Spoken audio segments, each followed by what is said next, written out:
Okay, here we go.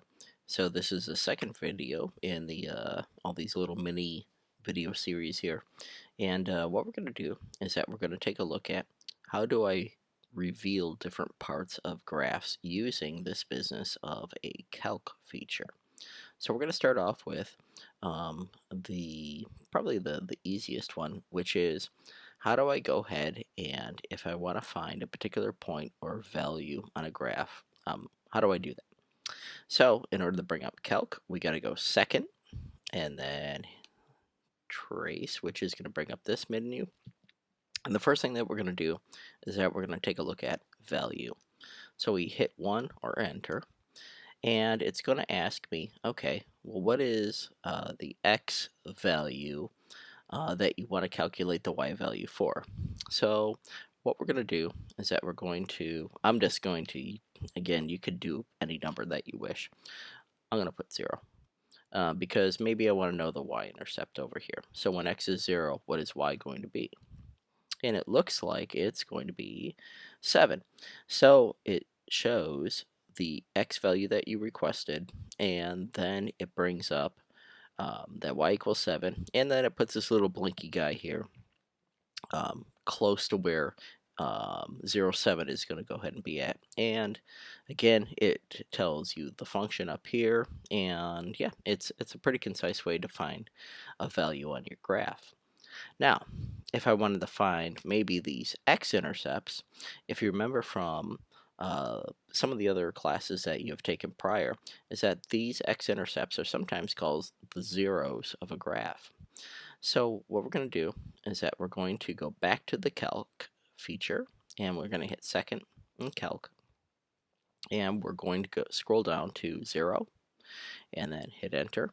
And this is, say I want to go ahead and find out the exact value of this x-intercept. So what we're going to do is that we're going to use this kind of like a little Nintendo pad here feature, and we're going to read this and say, what is the left bound? And what that means is that we want to go ahead and position this blinky guy here to the left somewhere in the graph of the x-intercept that you want to find. So I'm going to scroll on over here, and there I can see it is clearly going to be to the left of where I want to find this x-intercept. So I hit enter, and it kind of sets up this little line here where it's just like, okay, that's your left bound, and then it wants you to go to the right of where you think this x-intercept is going to be, and we hit enter. And so you notice that this is going to be, the x-intercept is in between these two dotted lines here. So we know that it's going to be, we're telling this little blinky guy to look in between these two lines to find this x-intercept. And what this guess means is that to increase accuracy, it wants you to put the little blinky guy where you suspect that the x-intercept is going to be. So we hit enter, and it looks like we have the x-intercept is going to go ahead and be all this this good stuff right here. Y equals 0, obviously, because that's where it is on the y-axis. Okay. If I wanted to repeat the process for the positive x-intercept, I would do the same thing. Hit calc, go to 0, set up camp to the left of where that x-intercept is. Okay, this is clearly to the left. Hit enter. Scroll to the right. And this is clearly to the right. Let me go ahead and make it even more clear. To the right here of where that x-intercept is at. Hit enter. Okay. Notice that these dotted lines, it's in between, somewhere in between there. And then we scroll this way and hit enter. Guess putting the blinky guy where you suspect this is going to be. And you can see that it's revealed. Now, I'm glad that the program did this, is that sometimes we bring up this guy right here. This means basically 0. it's not going to go ahead. The calculator program is not going to land exactly on 0. In fact, it's what it's saying is it's like where are we at here? It's a very, very, very small number. Basically, it's scientific notation that has approximately like 12 decimal points right here. We don't want to go ahead and deal with this. And so when it comes up like this, we know that it's going to go ahead and be 0. Again, it's and like we said in class, it's a pitfall of technology that doesn't speak clearly every single time, unfortunately. So okay, so far we found a specific point, and then we were able to reveal these two x-intercepts or zeros of this equation. The last thing I want to do in this video is reveal the maximum, because as we learned in prior classes that this graph right here obviously is like a mountain and it has a maximum value. I want to find out what that is using technology.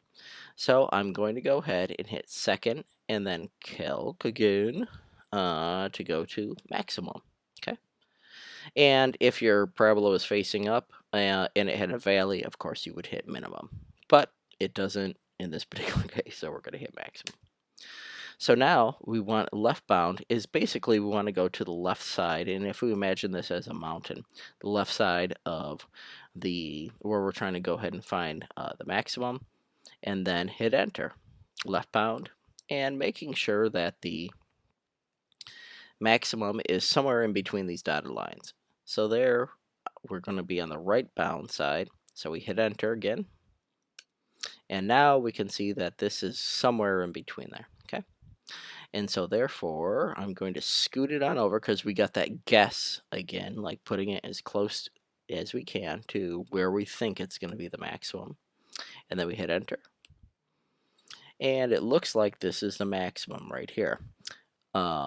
Ugly numbers, I understand, but that's what technology is for. That's what we're going to be using it in class. So to review, we went ahead and for the calc feature, we went ahead and we did a value, we did a 0, and we did a maximum, which kind of covers minimum as well as, if it's something that a parabola that is concave up, we know it has a minimum, concave down, maximum. So depends on what you're finding, whether or not you're going to pick 3 or 4. So that concludes the last bit of this mini video. Thanks for watching, and in the next video we're going to take a look at how do we make a table of values to fit what we want to do in regards to this function.